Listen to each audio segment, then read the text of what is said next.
So like sometimes people will say, your friends are so, queer, or so femme, so loud, so Oh boisterous. no. Like Oh no, Ryan.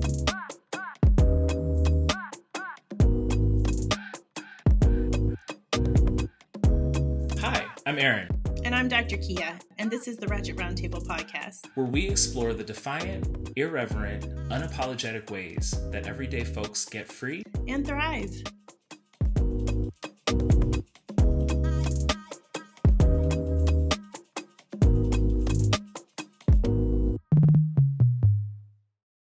On today's episode, we're talking to Dr. Tez Files, professor of Black Studies and Teacher Education, student of Black Feminisms and Black Mothering, community activist, mental health advocate, and lover of the culture and of the people. His many fancy accomplishments notwithstanding, Tez is fundamentally a provocateur, an instigator, and an all-around starter of thoughtful ass shit. We are very excited to speak with him today. Here's our conversation. Okay, hello, Martez. Hello. First of all, do you prefer to be called Martez or Tez? Tez. Or Dr. Files? Tez.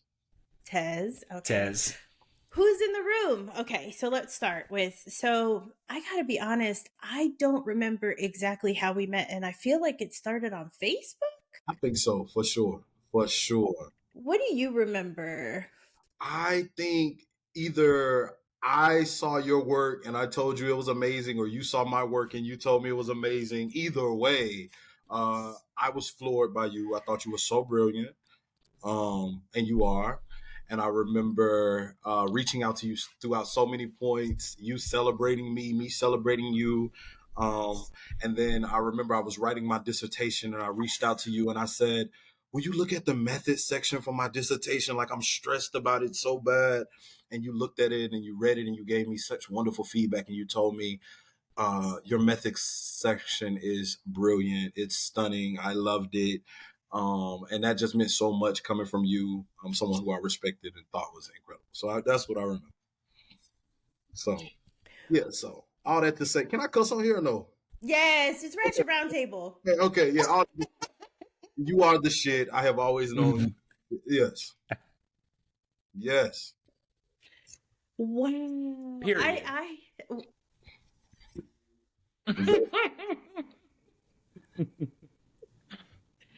Thank you. Y'all Sure. gonna make me cry for real. Like, I'm already tearing up. I thank you. I remember being so excited by and impressed by how you approached critically engaging the work around gender, around anti-Blackness, around what's possible. I remember thinking, wow, this cat really does the work, right? I was looking at your activism and your work with kids in particular. And this is it. Like, for me, people who do powerful work with kids are my favorite people on the planet, because if you go and you look at pictures of Tez with the kids, you can just feel the love and feel the power and just feel the healing and the joy that's happening. So I just remember being like, who is this? Who is this? And then also you were a scholar and bringing some really important, fresh, deep engagements into the work. So I was really honored when you reached out and invited me into your dissertation process. Well, I'm just delighted to be in community with y'all. And I think that's part of what I want to just name about the energy of this. This is, we were talking about this earlier, Aaron and I, like, this is, a lot of podcasts are like vehicles for your career, right? Come on and talk about your work and blah, blah, blah. And this can be that, but our goal is really to be in a liberatory conversation tied to who you are as a person and that who showing up in the world, whether it's in your work or in your activism or in your just general life, how you get down, like where you be, all these things. And so this is a podcast about giving people a sense of what's possible for the world, what's already been built that they might not know about, so that we can move into this new world we're building. So yeah, with that grounding us, we gave you a lot of questions. What did you think about the various questions? I thought the questions were so smart, so rigorous, and I also appreciate the um, who are you entering with question for me. Like the opening question really made me think about something that I often tell my students, like, who are you, but whose are you? Like, who do you belong to? Who do you represent? Who do you stand for?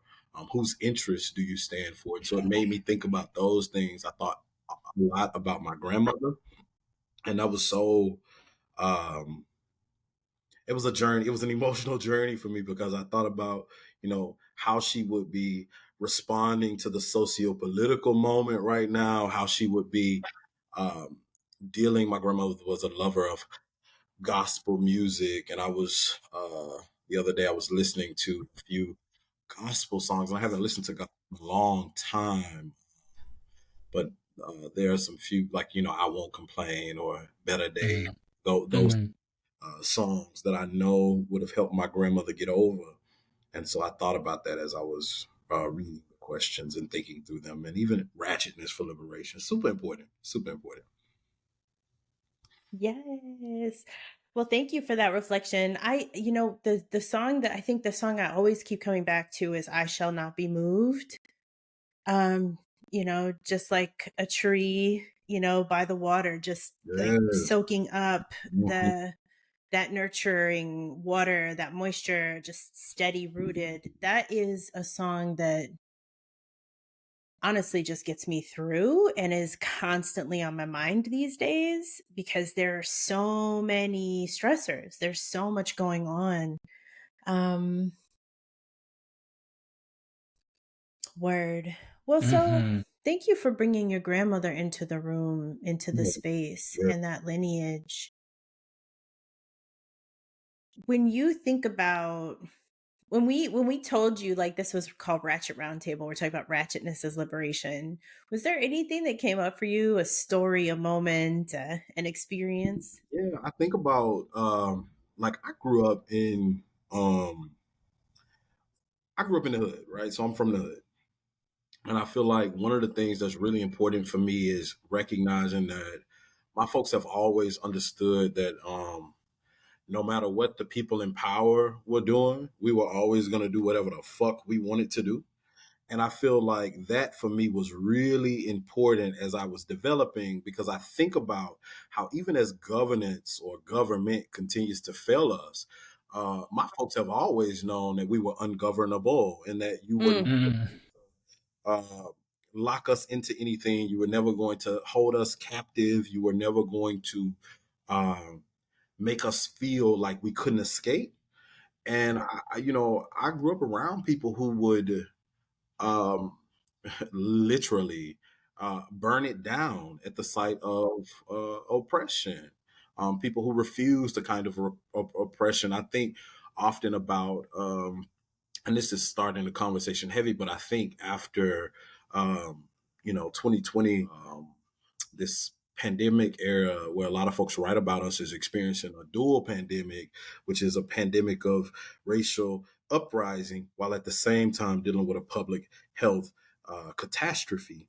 And a lot of folks were in a space where they had to bear witness to the kind of suffering that Black folks were experiencing. So a kind of, um, biophysical suffering because we were, no access to healthcare, no access to hospitals, no money, no insurance, etc.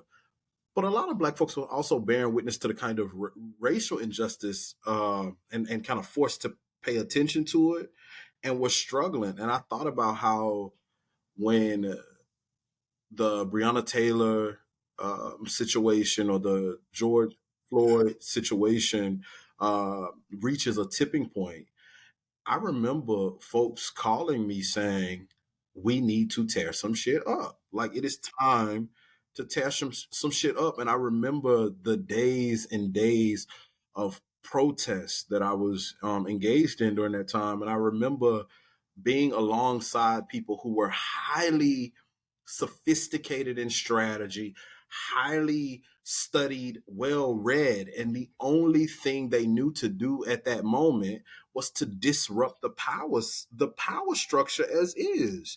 And that for me was one of the greatest examples. It's like when you don't know what to do, just from, people are, what do we do next? What do we do next? Anything but this, whatever this is, anything but whatever this is what we do next. And that, uh, that's what comes up for me when I think about the power of folks who have a ratchet politics, an ungovernable politics, a wild, rebellious spirit that can't be contained, right? That whiteness don't know what to do with, capitalism doesn't know what to do with it, heteropatriarchy doesn't know what to do with it.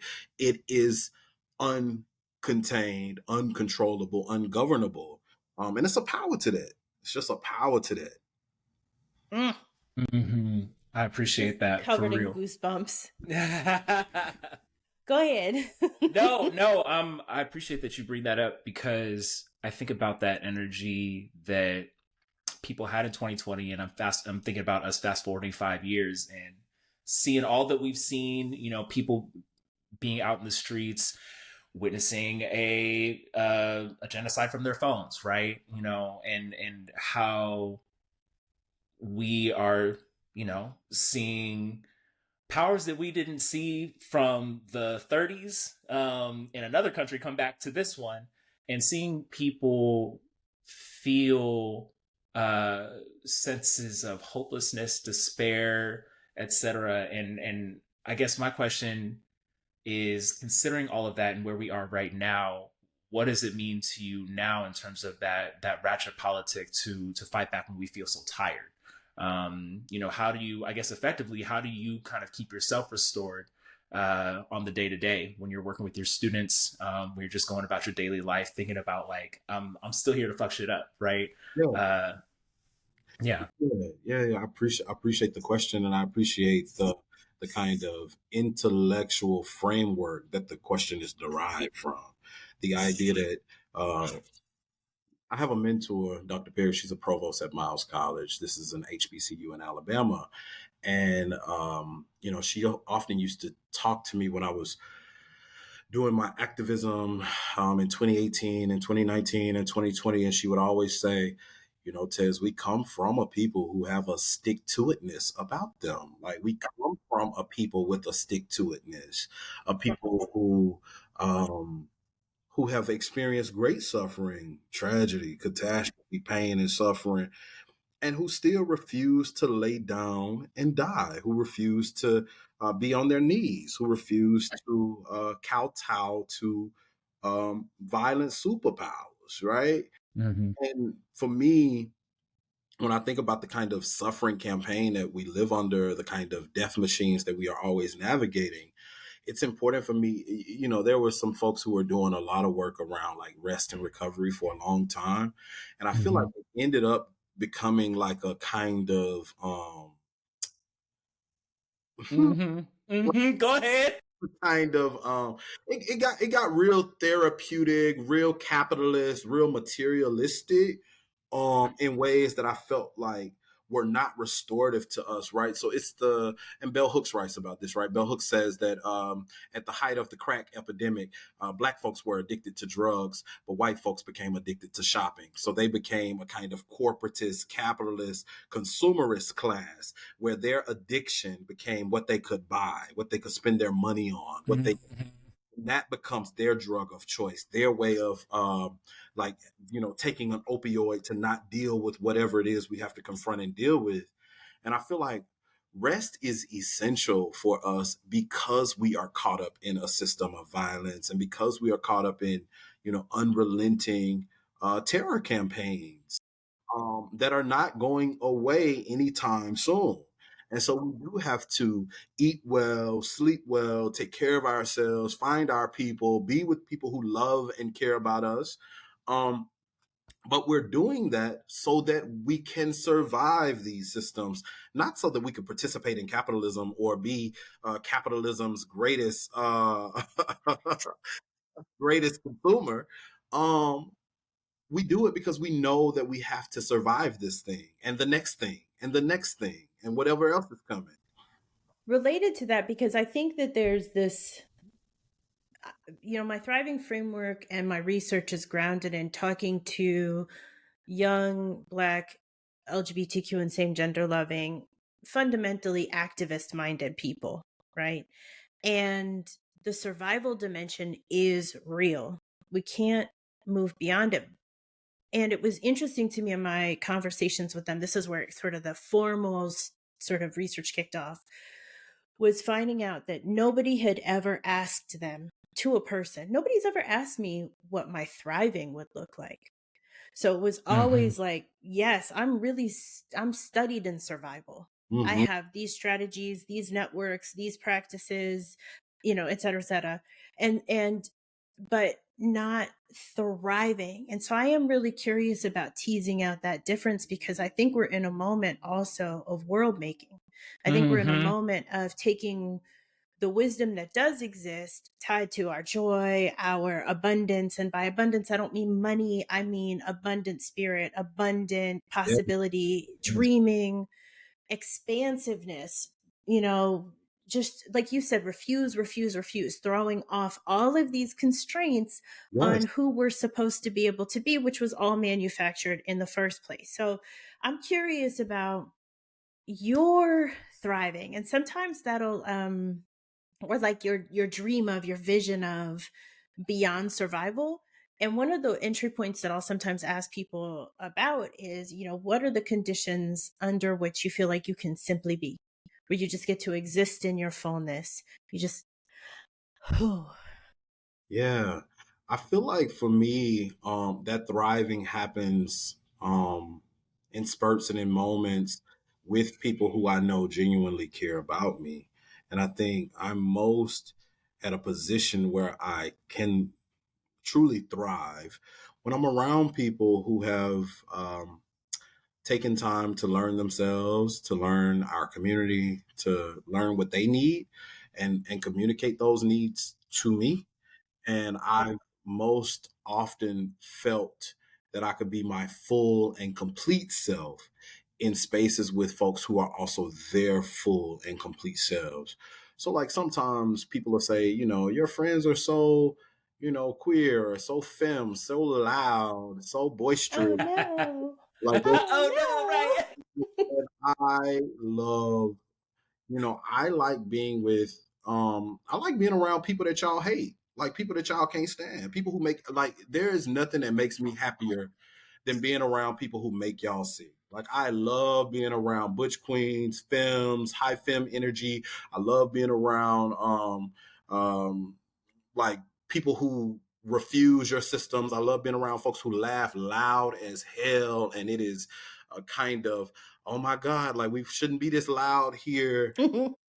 because it is something about them that is working outside of whatever normative white system that has been laid before them as a standard of order. They function outside of whatever this order is. And that's when I'm most able to thrive. I thrive when I'm around people who are not invested in this shit, who are refusing it in every way. And so for me, I want to create things that look like that. Right.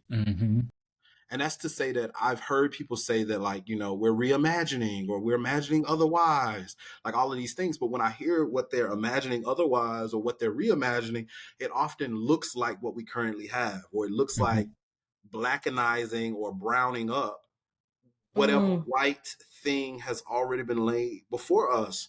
And it never feels counter to what we have experienced before. It always ends up reifying capital, reifying a patriarchal order, reifying jealousy and manipulation and poor communication, emotional immaturity, all of that shit. And in order to thrive, we have to let that shit go. We got to let that shit go. I love that description of people sort of defiantly, unapologetically embodying what is true and real for them. The joy, the loudness, the whatever, right? The selfness. Yeah. As just, that is, to me, that's liberation praxis. Be your true self hold that space, refuse, defy. That's it. I like, No one wants and your crew sounds cool. Oh, sorry, go it. ahead. No, Mhm. my friends are the shit. They are so stylish, so smart, so beautiful, and don't give a fuck. And it is powerful to be in those spaces. But what I appreciate about it is they're that even if nobody asks for it. Like even if Mhm. Mm-hmm. they're unwelcome there, right? And Mm-hmm. that's the power for me. That's a power. Mm. Yes. Love that. Goosebumps again. So Yes. okay. Question. What about oh no, wait, Aaron, did you have something? I think we're Go on the ahead. same page. I mean, it was my question, and tell me if you had a different one. But you know, this is part of the contemplations. Considering the community that you surround yourself with, what is the most ratchet thing somebody has done to you, with you, something that you've seen that brings you closer to freedom and liberation and joy and simply being? Yeah, without without criminalizing the crew, For sure. right? We Without listen and we don't judge. No boy, no names. No cops. Yeah, right. okay. I so what I will say is this: I I hang around people who are. Huh, I'm loving this setup. so we've done all manner of shit. So like for instance, I hang around people who will stop traffic, we'll stop fucking traffic to twerk to our favorite fucking song, or I know that's right. we'll fucking be in the middle of the mall, like laughing loud, taking pictures, making videos. And I don't know if it is getting us closer to liberation, but I know it makes us feel good. And I think Period. that moment of feel good is sometimes enough for me, right? Sometimes it just feels good to be with people, and like we are like, fuck that the light is green or red, or fuck that, there are thousands of people watching us right now. We just finna do what we want to do. And I think there's a space to organize there too, because if you can organize from that space of, Toni Morrison talks about this with the white gaze, where she says, she's if you saw her documentary, The Pieces I Am, she's describing. Toni Morrison has a brilliant documentary that was released the year she died, called The Pieces I Am. You actually can watch it on YouTube Premium or on Netflix. It was on Netflix. It might be gone. Okay. But she has this moment where she's talking about um, when she's she wants to write The Bluest Eye. The Bluest Eye is her first novel. She writes it at 33, and she says she wanted to write a novel where Black girls weren't topsy, where they weren't reduced to ancillary side characters. She wanted to write a book that focused on Black girls, but she wanted to think about how Black children, Black girls in particular, come to hate themselves. And she wanted to do that outside of the white gaze, like this always watching, always leering, always in your face um white consciousness or white sensibility that has you making choices. And she says, I wrote that book without the little explanations that you would give to white people when you write. So this kind of, you explain, my grandmother was making collard greens and black eyed peas because it was New Year's. And then, because white people never heard of it. And then you would have to put a little aside, this is a standard traditional. And she's saying, I wanted to write a novel where I didn't have those little explanations for white people, where my characters exist in a world when there were no white people, where, where they were living their lives, as complicated or as ugly as those lives were, not encumbered by what white folks thought about them. And for me, I feel like I am surrounded by people who live like that, who don't give a damn what powered or moneyed or white interests think about them. And I think that's the liberatory force that I surround myself with. I'm just basking in that, stopping traffic to twerk to your favorite song. And I'm actually thinking about public art, so, Mm, I love let's get that. into it. just I do think claiming unapologetic joy is a part of I think it's defiance and resistance, but I think it's also modeling, right? It's modeling. Like, you know what? Because we know that the lineage of white cis hetero patriarchal, imperialist capitalist, shout out to bell hooks, right? Like, we know that lineage was all about creating, manufacturing conditions of, otherness, lessness, inhumaneness, stealing joy, stealing purpose, stealing time, stealing everything, greedy, Yeah. just spiritually bereft. And everything you described about You're giving me goosebumps now, dog. Now, slow down. You ain't gotta eat up like that now. You ain't gotta eat up like that Thanks. now. I just had something to say. Yeah. Yes, you did. I did. Yeah, no, I mean, but that's what it is. I mean, it's if you distill it down to its kernel, it's their sense of lack manifested in social structure, manifested in policy, manifested in interpersonal rules, and all of these things that you describe that your friends do. All of that is simply no. It's reclamation, no, baby. It's reclamation. It is, and it's not even like it on some of it feels to me like it's not even like we need to reclaim it because it's already ours. It's inherent. We are divine. Come on. We exist. We are what it doesn't matter. And that was what I was thinking about when you talked also about the elimination of the white gaze. Let me just decenter you because you're not even really a part of this. Go work on yourself. Yes, go work on yourself. Go work on yourself. Gather yourself. In the meantime, I'm going to have this joy. Yes. And I was thinking about this sort of public, the ways that, we can have joy in our safe spaces, in our living rooms, at our card tables, etc. We can create these enclaves. And sometimes we have to back to that recognition of the piece of this that is survival, right? And I'm thinking now also about working with young people. And when somebody stops traffic to get out of their car and be in the music in that moment and share that with the world, it gives everybody else permission to be joyful. Yeah. I can't tell you the number of times I'm driving down the street and I've got my music, and I mean, my speakers in my car are so good. I like to drive in my car because that's where the best speakers are. And then I'll see other people see me in my music because, I dance. I'm in my music. And then I watch them go look for a song on there. Like I watch them go look for me. Go get your music. Yeah. Go be in your moment. Get free. So, and that just took me also to this sort of the question of public displays of joy, public displays of ratchet refusal, and art, public art. And, how important that is. And of course, that's also something that gets constrained and punished. And absolutely.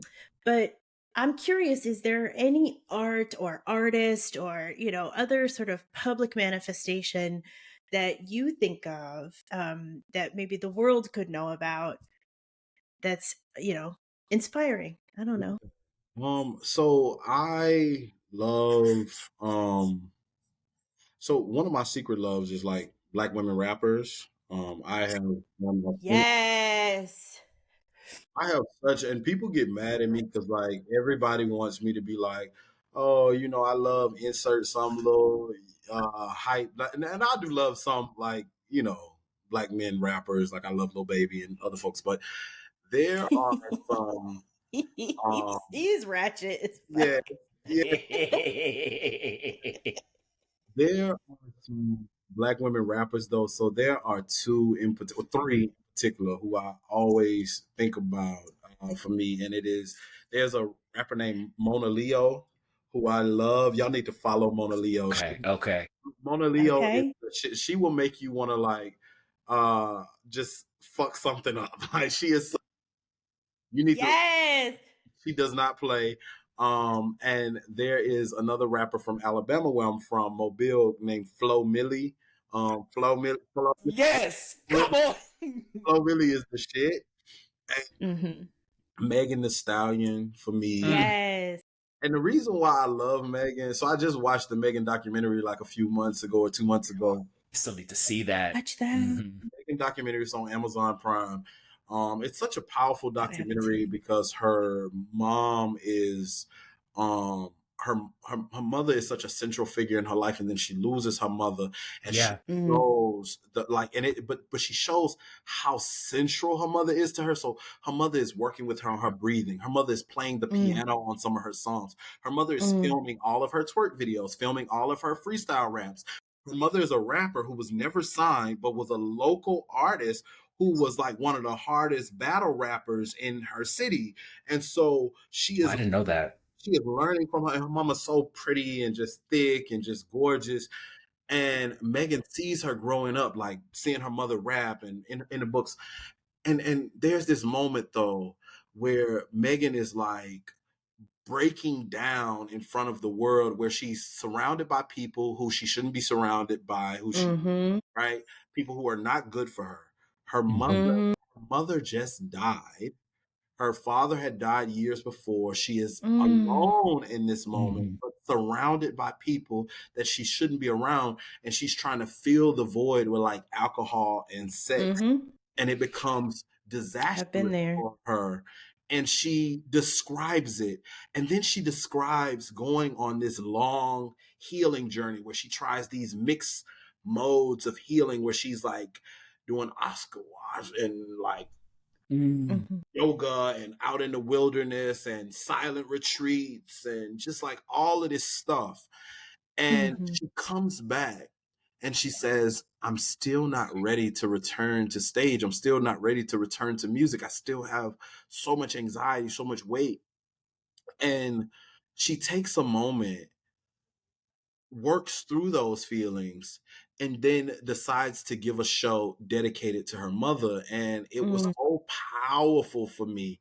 And then she pops back out with her Megan era, right? Which is like just super, super important for me. But those examples for me of like, because like Megan doesn't care that you are tired of seeing her twerk. She finna shake ass anyway. You know, y'all around here calling Megan, oh, one flow hoe. She's a one flow, da da da. And Megan's like, my flow is dynamic. It has won me Grammys. It has won me, gotten me, you know, in Paris. It's gotten me everywhere I wanted to go.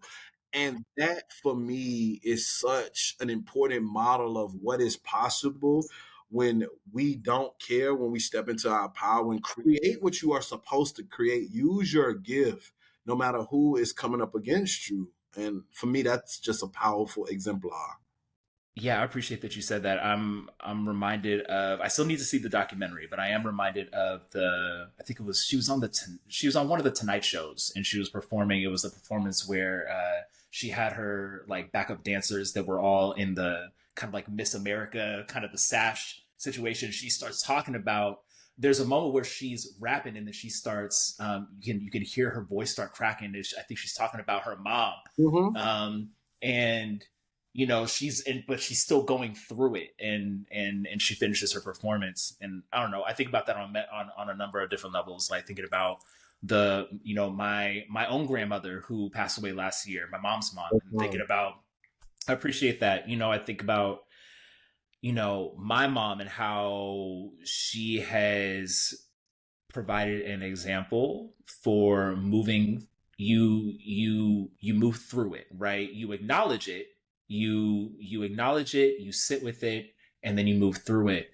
And hearing you talk about this documentary is bringing up a little bit of that for me, which we have a lineage of. You know, the culture has a lineage of that. Yeah, I appreciate you centralizing mothering here too. I come to mothering as a site of inquiry because I have a strained relationship with my deceased mother. She died in 2004, and we were not close. And she died before we could ever really restore our relationship in any meaningful ways. But I started to study for years. I started to study because I wanted to understand what it was that she was dealing with. I wanted to know what like it was. I didn't have a read of like capitalism and patriarchy and all the things that she would have been living under. For me, when you're a mother, you're just supposed to sacrifice yourself to the perpetual needs of your children. Mm-hmm. You don't sacrifice yourself to the perpetual needs of your children. You are less than a mother. Mm. And once I learned about like the kind of societal oppression, the social targeting that Black mothers in particular suffer under, I was able to forgive myself and Mm. soon forgive my mother. And I was reading people. There's a scholar, a classic scholar. Her name is Stanley M. James, and she has this article in this book. It's called "Mothering: A Possible Link to Social Transformation." And I read it, and I was like, "Oh wow! Like there is a lot that can happen." With mothering, and I wanted to read more. And then I read this book called Revolutionary Mothering by Alexis Pauline Gumbs. She edits it, and That's my girl. yeah, Listen. in it, there's a chapter from a scholar, Cynthia Oka, and Cynthia Oka's definition of mothering is one that I keep with me. She says that mothering is the opposite of exploitation, and for me, Wait, that hold on. Run that back again, because I feel like yeah, we need to sit in that one for a second, please. and so I mothering works for me because that definition helps me think about what it is I'm trying to do in community. But she says mothering is the opposite of exploitation. So for instance, if exploitation is taking everything you can from a body and giving nothing to it in return, mothering is in turn the giving of everything to bodies and often receiving nothing in return. And that framework it's not innate. It's something that has to be learned and studied and grappled with. You're not naturally. In fact, we're naturally selfish. We're naturally, self-preservationists. We're naturally thinking about what we need and not what the collective needs. Right? You have to study and read to centralize the collective need in your work. Right? You have to build a praxis for that, right? Because sometimes Mhm. people think that just because you're Black or just because you're Native or just because you come from a communal people, that just makes you communal inherently or by proxy. But truly, you might be born into that, but to adopt those values, you have to learn and you have to apply them. And sometimes you have to mess that up, right? Where you are sometimes not um, your best self in community, or sometimes Mhm. ball, or sometimes you hurt people, right? This is when I started doing LGBTQ organizing, for instance, as a cis person, as a person who primarily dates women and femmes. It was hard for me at first to reckon with when I was supposed to step up and when I was supposed to step back, or when I was supposed to allow Mhm. space for those more marginalized, more silenced than myself to step up, or when it was my job to um, intervene on the violence that they were experiencing. And sometimes I got that wrong, and I stayed in those communities anyway, even when I got it wrong, even when I messed up, even when I knew that I was going to be called out for something. Um, I appreciated the calling out, well, really the calling in, because I was never kicked out of community. I appreciated the calling in because it gave me an opportunity to learn, to grow, to reflect, and to try to be better in the space the next time.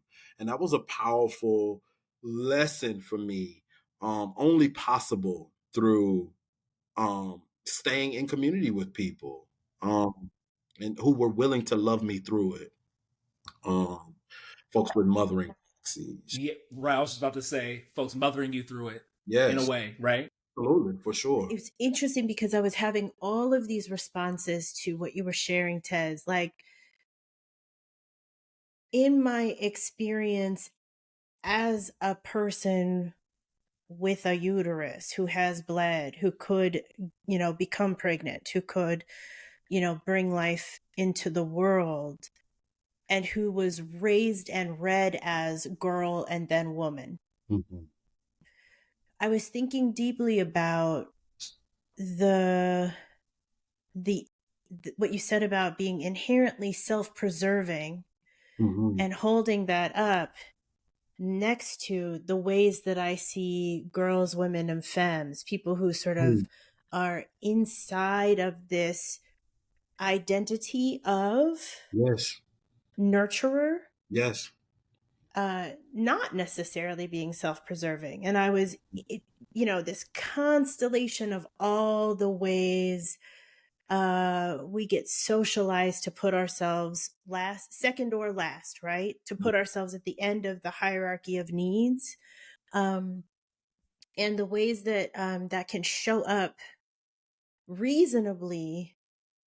I was thinking about how defiance shows up in that construct when that's the construct you've been told you're supposed to adopt, and how that can show up as resentment, pettiness. It can show up as refusal. It can show up as, passive aggressive behavior, because direct and aggressive behavior would be dangerous. I mean, I was just thinking very much about how you risk your life, you risk your physical security when you defy that sort of norming, that expectation. And I was thinking about, I don't think that we are, as humans, solely inherently selfish, because I look at kids and I look at how kids operate, and they are also inherently generous. Granted, the whole no, that's mine. Like, do not try to take a goldfish from my nephew. Do not try to take his crackers. He will look at you like, girl, I know we already had this conversation. You cannot have my cracker. No, those are not for you. Those are my that I got for him. Okay, Yeah. like the crackers that I bought, the crackers that I went to the cabinet and poured into the bowl are not for me, apparently. But anyway. Love that. But if at any time this same child perceives that a person is in distress, his immediate initial response is to comfort. And because the way we've raised him is that his feelings are honored, if at any time he feels sad, he knows he can cry about it. And there's just this way of, I think we're complicated in that way. And I think about one of the philosophical underpinnings of my work is the Blackfoot or Siksika engagement with sort of community construction, right? And this is you'll hear about them often in conversation about Maslow's hierarchy of needs and the time he spent, in community and so on and so forth. Cindy Blackstock came back and tried to encapsulate the Siksika framework, even though they have never done that. They were never like, this is our hierarchy, this is our model of, society. But at the base is self-actualization, as fuel for community actualization, which is fuel for cultural perpetuity, which is to say, when we are able to be who we are. I'm thinking back to what you said about purpose, finding in Megan Thee Stallion being in her purpose unapologetically. The Siksika frame, as described in the research, is fundamentally, and this isn't just unique to this one culture, but the ethic is we arrive self-actualized, we arrive complete, we arrive as who we are. The community's responsibility is to nurture the authentic expression of that divinity out of us so that we can be in the world. Absolutely. Right? And then our responsibility is to make sure that we are attending to our needs, that we're being in our authenticity, being in our power, being in our integrity, so that we then are a part of a community that can actualize. And so it's reciprocal. It's more Ubuntu and, less. And so I'm just thinking about nurturance and mothering and mothering as the not so much the you're I'm the person whose body made your body possible, even though that is in its own way profound and magical and miraculous, but more in the sense of I am committed to nurturing your self actualization into existence um, as a practice. And I was thinking about how you said you have to study and study and study, and I'm wondering about the relationship between that and simply experiencing Mm-hmm. what that feels like in my own like Megan. I have had moments of trying to fill a void with self-destructive things, and in my life was very lucky to meet people who were like, hey sis, I'm just gonna wrap all this love around you. Like you Mm-hmm. said, in those communities where you're like, I fucked up, and they're like, it's all right, we got you. Mm-hmm. Every nobody's nerfect, like that kind of, like uh and I've been really lucky to be in community with people who were there already so that they could model to me. Anyway, I'm not really posing a question. I'm honestly just sort of synthesizing out loud and wondering about what this offers to us as we world build. Yes. Yes. Right. And and I appreciate Pat Hill Collins too, who reminds us that other mothers are anyone who is invested in the collective care of the community's children. So it is Mm-hmm. uncles, it is cousins, it is big mamas, it is best friends, it's TTs, it's all of those folks are invested in the kind of to your point the self actualization of the community's youth, and they are um, interested in the community's well-being, its vitality. It understands that that investment in the community's youth is an investment in its thriving, its vitality, its health, its overall well-being. And for me, there's a lot of work that can be done there. And it's not to say, and I think you helped me think about how there are some things that are experiential, right? Some things that must be experienced. Um, in juxtaposition to my point about we have to study, but I also think that sometimes study is what you do in communities when you learn from those models that you have for you. I think you study them, right? Not just books or articles or videos or TikTok videos, that educational TikTok videos, but like you study your models, you study the people who you admire. My mentor who I talked about earlier, Dr. Perry, she often so for instance, I was applying for when I was graduating from my PhD, I told her I want a track job, and she was like, "Well, baby, you only got 2 publications. We need to grind, but we need to get your publications out. Like we need to. So you and I are going to spend every Friday finishing a manuscript. We're going to spend every Hmm. Friday and we're going to get them under review. We need them under review, and like spending that time because she had a knowledge about what the job I was going into required, but she didn't Mm-hmm. put me off into the world and was like, go get some articles published. She was saying, I'm going to sit with you. I'm going to co-author with you. I'm going to write with you. I'm going to add you on my papers. I'm going to let you finish sections of papers because I know that I need to invest in your future in this way. Right. Mm-hmm. And by the end of my doctoral journey, I was offered a tenure track job, right, at a university.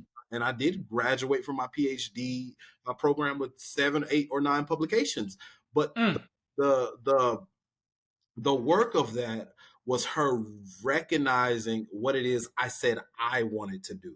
She wasn't Mm-hmm. making me into who she wanted me to be. She was helping me fulfill whatever goal it was. I like even now, I tell her often, like, Doc, I'm trying to lead the academy. I'm sick of this shit. Like they got me fucked up in the academy. I gotta get up out of here. Like they really got me fucked up. Hmm. And I'll be like, Hmm. I gotta get up out of here. She'd be like, well, you got to figure out what's next. So get with me and let's think about, what do you want to do? Do you want to run a center? Do you want to open a school? Do you want to start a business? What you trying to do? Mm-hmm. Um, in the same way that she did for me when I told her I wanted to follow in her footsteps and get a tenure track job. So I think that for me is something that we can learn from. That's something we can do work with, right? Yeah. So I appreciate that. I love that you said one of the things that was coming up for me when you were talking about these articles. You heard me go, and I was about to say, "Won't she do it?" Thinking about the role of. I mean, I'm even thinking about the the relationship between me and Kia has changed over time, where it was very much auntie nephew, right? And thinking about it was that before it was bestie, right? And also how I thought about the ways that I'm thinking firstly about how we were defining mothering as, and how you define mothering as the opposite of exploitation, right?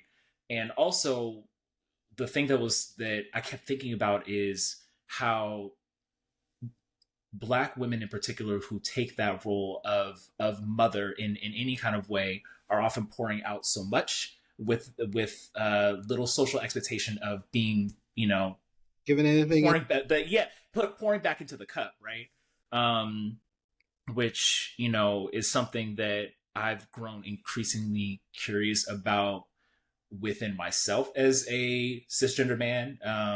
How, and me and Kia have talked about this too, particularly in this time where men are being radicalized into or out of community, radicalized into manosphere, masculine energy, all of this, right? How do we reclaim our birthright to mother others, right? Including Black women, thinking about that.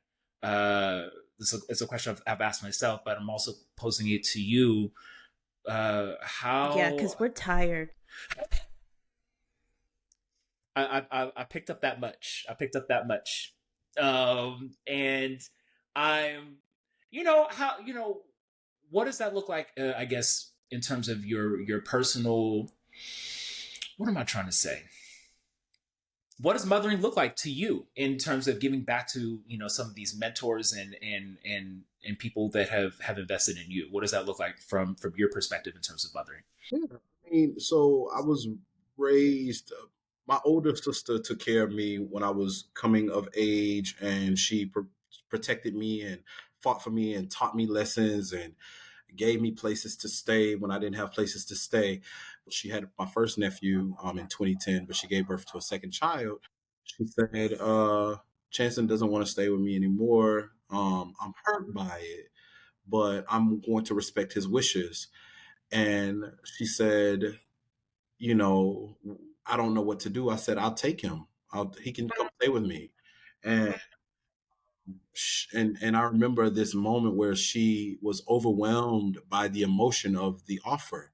And I told her, no, I'm serious. And in January, this was like November when she told me this. And in January 1st, I went and got him, and he came to live with me in Pittsburgh, and I enrolled him in school.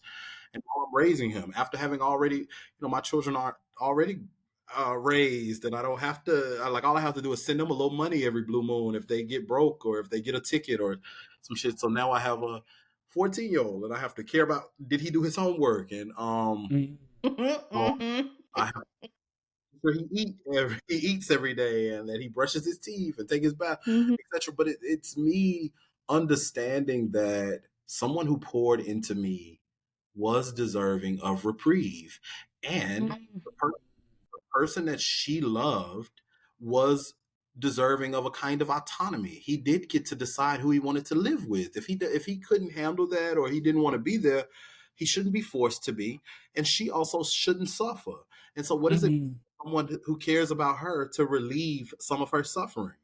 And so for me is what it looks like when you are committed. I raised a lot of boys. I've mentored a lot of boys, and straight Black boys, like cis het Black by race, cis het Black boys, but they grew up around queer and trans people. my boys grew up around queer and trans people. They grew up around queer and trans mentors. They grew up in communities with queer and trans people. My boys know how to be in, although they are cishet, know how to be in space with queer and trans people without sexualizing them, without being violent to them, without being respectful to them, Bless. recognizing who they are. And that shit took a kind of mothering ethic. It took a kind of care practice, but it also took me being, in a lot of ways, no nonsense in the same that I had learned from the folks who had mothered to me. Like, no, you're not gonna be violent. No, you're not finna. No, you're not finna put the work on this woman. No, every femme is not finna set the table. Everybody, they not washing. They not finna cook and wash dishes. They not finna cook, wash dishes, and take out the trash. They not finna be subject to your heterosexist jokes. We not doing it, right? They're not going to present themselves in ways that are appeasing to you. All of that for me is what it looks like to mother against the violence, to mother against the system that tells young straight back boys that they are at war with girls, that there is only a finite amount of socio-political attention that could be paid to a demographic of people, and that they are the ones who should have it because they are patriarchy's greatest victims, because they are whatever, and that they should be at war with their women because the women are loosed and they're wild and they're uncivilized and they don't obey you, and that your woman is to you should have dominion over her, whatever. She should submit to you. Right.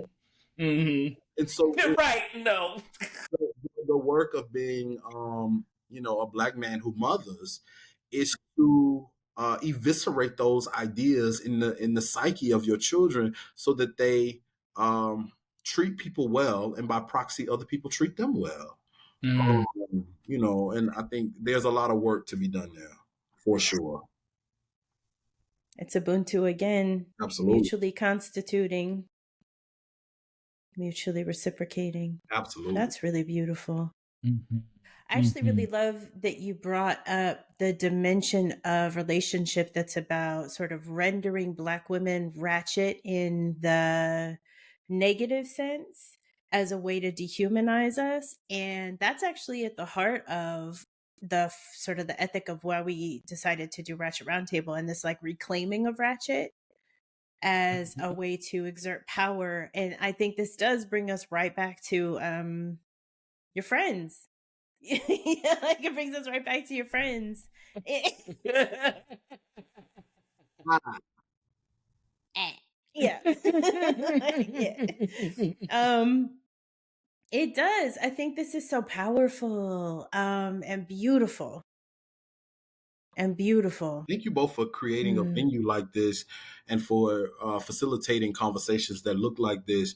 Too much of podcast culture has become I hate Black men, I hate Black women, I hate I hate gay people, I hate whoever, without a reckoning with what this world is, a glimpse of what it could be, what needs to end in order for those worlds to come into be, right?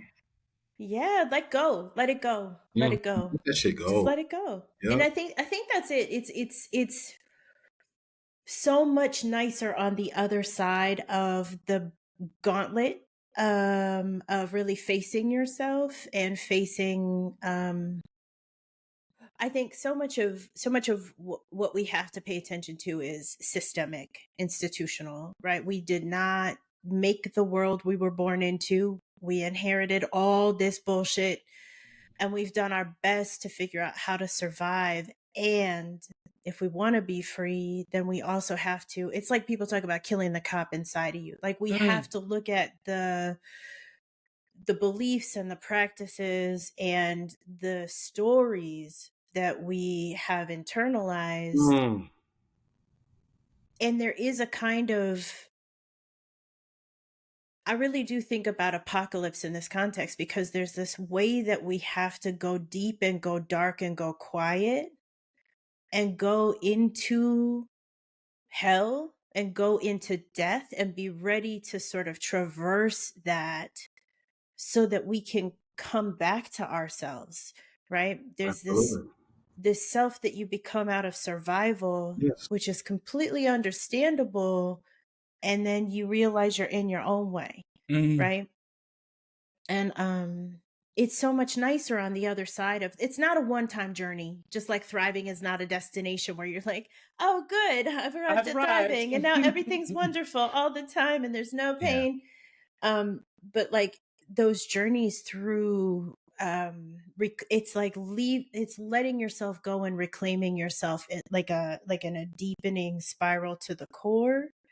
It's so much nicer on the other side of that, because on the other side of that are your friends who get out of the car and twerk in the traffic. On the other side of that are, those moments of They, knowing. and they do it in spite of what they know this world is, right? So, for instance, we know what this world is. So this is one of the things, a conversation I recently had with some of my friends who are doing joy work. It's not a uncritical joy, right? It's not a Mm-hmm. I don't know what this world is joy. It's not a Mm-hmm. it's on the plantation, for instance. This is a read on the plantation, for instance. There might have been moments to steal joy and be critical that you are still on a plantation. And there are some ways that folks will portray that and say, white folks in particular used to say, look how happy my slaves are. They're singing songs, Mm-hmm. they're dancing, they're making Mm. music, a kind of happy darky. That is Mm. that is not what we promote here. We Mm-mm. promote a kind of critical engagement with this world that forces you to resist the violent social order, right? Mm-hmm. When you steal joy in spite of the violent social order. When Mm-hmm. when you take back your time, take back your space, take back your energy, take back your heart force, your love force, all of those things. It is to damn the world as it is, not to elevate it, Shame the devil. right? Mm-hmm. And so I appreciate people who have a kind of surgical precision in understanding that. Mm-hmm. That are to your point about how that suffering and that survival has made us into someone, but made us into someone who might get in our own way because we're always in survival mode, right? But we do have to move beyond, and moving beyond means letting go some of those things, to Toni Morrison's point, that weigh you down, giving up that shit that Mm-hmm. weighs you down. Mm. And I think moving beyond requires moving through, and that has to Mm. happen in community. That is Absolutely. we are on our journey together. We can't do it in isolation. We do it through love, love, love, love, love, love, love, love. Mm. It's always the answer. And sometimes love is, accountability. Sometimes love Yes. is the call out. Sometimes it's the call in. Sometimes it's the loss Yes. that teaches us a lesson. Yes. But it's always going to be love.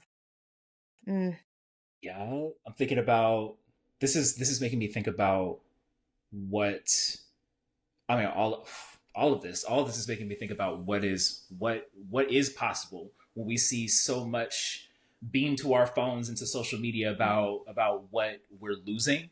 You know, I guess my question to you is what are you excited about? What are you excited about in terms of what you're building that you see as possible? Yeah. I mean, I am excited that right now I am doing work with students who are engaged in activism, students who are resisting genocide in Gaza, students who are calling out virulent anti-Blackness as they see it manifesting in all the ways that it manifests. I am also very excited about the creatives who are making, designing, building everything that we knew could be built for us. I'm excited about good music, people who are cooking good food. Yes, please. I have, yes, and I've been surrounded too. I have a friend, Preston Anderson, who is studying like chaos pedagogies, or like pedagogies of imprisoned children. And Me and Pia both looking like, wait, chaos pedagogy. yeah, like he's doing work with Please say more. Yeah. he's doing work with imprisoned children. and Mm. he has worked with them for a while, and he is fascinated by how even when they are angry with each other, they come together to resist their imprisonment and their containment. How they Mm. make sense of their enclosure, their imprisonment, their contain. How they make sense of it, but they are always at war with it. They are always struggling to break down the walls, break down the system, and they never take a day off from doing that. They never take a day off from breaking down the walls of the jail. And he often talks about how the people who run the jail are terrorized by it, but how it excites him because he sees in them a kind of fearless resistance to their containment, right? Um, and how there is something to learn from the chaos of it all, the resistance of it all, the never ending uh liberatory, Refusal. the refusal, right? And I'm excited by thinking with him, studying with him, and doing work with him, but also by people who are doing that in multiple ways, on multiple fronts, right? With our air, with our food, with our land, Yeah. community, and classrooms, and in churches and mosques, and wherever we are. Yep. That work is important. So that's what's exciting me right now. Yes. Yes. That's Thank exciting you. me too. I can't wait to check out Preston's work. Yeah. Oh, it's so Refusal is at the heart of my thriving framework. Defiance is at the heart of it, and that's why it has to be. it has to be. And those babies deserve to thrive. They shouldn't be incarcerated. We know that. So, what drives the work? And I really appreciate you giving us so much time today. And I hope that you'll come and be in another conversation. I'm opening a community, a digital community, and it would be so nice if you would come and invite me. You know I'm coming. I'll show up for you, of course. Thank you. Of course.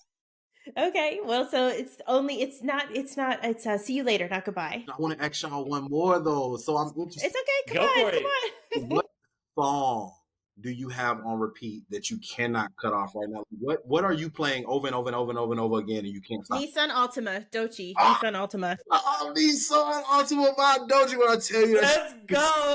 hard. That shit goes so hard. That shit goes so hard. Oh, Bro, it's too good. It's too good. Mm-hmm. It's too good. Oh, and there's also a version of Pink and White that I have, but it's sped up that I can't stop listening to.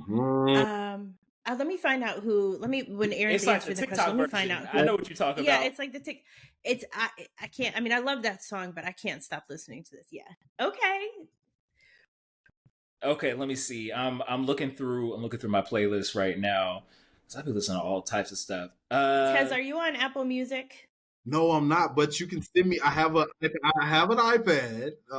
And Okay. And I'll be able to. I have it on my iPad. I'm gonna send you a playlist please. The playlist that you sent me, Kia, that was y'all gotta have a playlist for the podcast. Chef's like kiss. It has to be a ratchet playlist. Like okay. This is yes. This is why we asked the question. Gotta be. Truly. I've got two. There's one that I keep coming back to, which is Waves by Miguel. Miguel's one of my favorite artists. So that, and I'll be liking my pop. I'll be liking my pop sugar cubes. There's an artist from the UK. Her name is Griff. I think she's black and Asian. She has a song called Last Night's Mascara, which last month that was on repeat. Yes. Oh my Man, yeah, that's one of my favorites. Absolutely. I love it. So I have been playing Bigger in Texas, Megan Thee Stallion over and over and over again. Love Bigger in Texas. But I've also been listening to 30 for 30 by SZA featuring Kendrick Lamar. Go on the playlist. Like that 30 for 30 is so good. Like SZA eats everything she do. I love those Chef's Kiss. Truly. Yeah. Truly. Yeah. Truly. We still got to see one of them days. That. Oh, yes. Oh, I haven't seen it yet. I need to see it. Blasphemous. Y'all ain't seen one of them days? One And of them days. California too, or Charlie I California. know, no, I'm messing up. I'm messing up Oh my big time god. for sure. I know. I gotta get on it. Oh my god. So yes, that film was stunning. They filmed it in 20 days. It was stunning, brilliant, excellent Wow. writing, funny. At first I was telling folks it's kind of like Friday, but it was making people mad and it was getting their expectations too high up. So I started saying, well, it's kind of like How High, or it's kind of like I had to lower the so that people would be The mad. ex- Yeah. but it was meeting the expectations. It People was came back and probably was like, it was so funny. So yes, you're gonna love it. Okay, we gonna watch it.